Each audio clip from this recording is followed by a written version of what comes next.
Greetings everyone, I am Tartarus, and welcome to the first of the Archivist lessons. Today's topic is Tavora, the continent in which the story of my novel takes place. Tavora is just one of the many land masses in the world, but it is the focus of the first story. It's also quite complex, considering that the story primarily is shown through the eyes of a 213-year-old half-demon. There's a lot that's happened in the past few centuries and even before that, and I would like to give a slimmed-down version of what you get in the novel here. To best understand Tavora, you have to go back about 1,000 years. This would give you a snapshot where you have the Pirov controlling the subterranean parts of the continent to the west, then the Astorans, a small player and an avian humanoid, struggling to survive in nomadic groups up in the borders of the north. In the core of the land, you would have the Irabor, a humanoid primate-type creature that has elongated limbs. And in this small area to the east, you have the Lasal Bastion. This is the cradle of humanity, and it's a ring of mountains with a lowland within it. This is where humanity first evolved and stays for most of their time. Then in the south, you would have the Tiquo. The Tiquo are a xenophobic reptilian humanoid, gigantic brutes really, but without sacrificing their intelligence. They have an incredibly mighty civilization, but are also completely shut off from the rest of the land. A major turning point in history comes when both the Pirov and the Tiquo simultaneously run into societal problems that they seek to solve through labor. Both of them turn their eyes to the humans and see a resource that they can use. Between the two of them, time passes, and there are no humans left in the wilds of Tavora.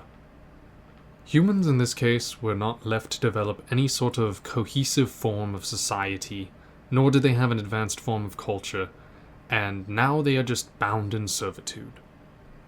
This would then lead to one of the most influential events in all of Tavora's history. This is when the Pirov would separate one man and one woman. While this happened all the time in their society due to the prolific usage of human slave labor, this woman was Elira, a name which would become known throughout all the land for one very good reason. Humans commonly stole arcana and knowledge from the Pirov, and hid it away in their cells. They kept this away from their eyes for a very particular reason.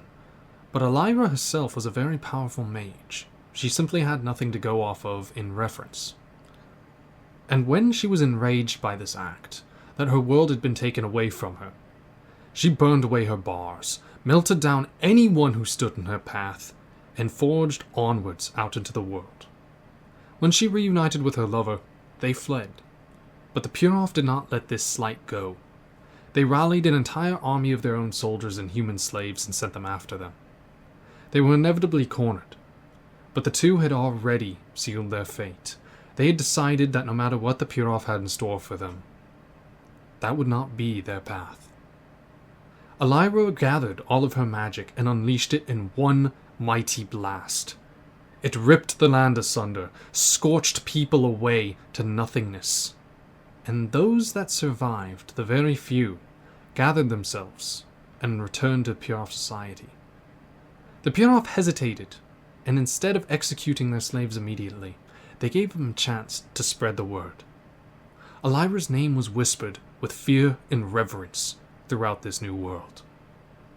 And it would not be long after that the humans would break away, using this magic as Elira had, and going out into the world to forge their own futures. They would follow Torin, which equivalent to about a North Star in this case, back to the Lasal Bastion, and use the knowledge that they got from servitude, that being masonry, metalworking, to build a society at an accelerated rate. These humans would then embolden the nearby Irabor. The Irabor and the Astorans would both gather behind this growing force, and sign on into an alliance that would threaten the Pirov. The Pirov would then turn to their very few remaining slaves, looking into the rumors of dark magic spreading between them. Here they would find the first way to contact the demonic. The demonic forces, never before seen in Tavora, were very much so this oddity.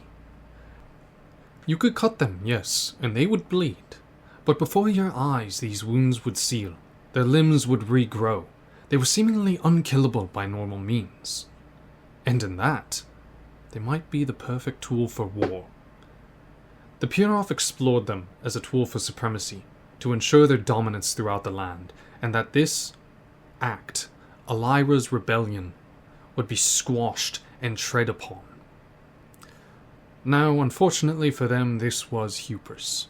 This event would lead to the Pirov devastation, wherein the very first demons that were summoned, through trickery, would lead their captors to open up another rift.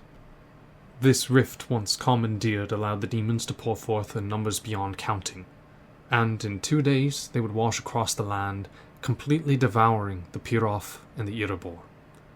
Had it not been for 2 survivors of the Erebor's race, warning the gate guards at the Lasal Bastion, it's very probable that humanity itself would have been overwhelmed.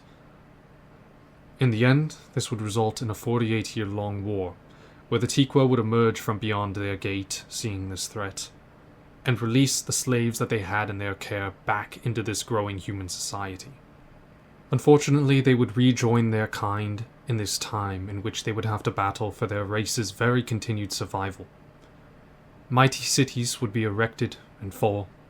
Fathers would watch their sons fall into the grave time and time again, and names would be forgotten, for how many had fallen, so that others may see the sun rise again. And now, you are bearing witness to the very modern state of Tavora. There are now many aspects with many followers, that each claim their own piece of land, with no one else to dispute or control them. And who's to say they wish to have someone controlling them? This is the land you will explore through the eyes of Dulhan and several other champions of several other races within the novel. There's growing discontent among this fractured human society, with someone from behind the scenes seemingly instigating conflict, or changing things to be less desirable between factions. And as such, we can conclude the first of the Archivist lessons. A short one, yes, but it's going to be very, very long indeed if I discuss all of these factions and all of these aspects, of which I may do in upcoming videos. If you would like that, let me know, or if anything else caught your eye and you would rather hear about some of the many races that I mentioned here, then make sure to let me know, or drop a comment on one of my other social media channels. I have been Tartarus, and I thank you for stopping by for the first of the Archivist lessons.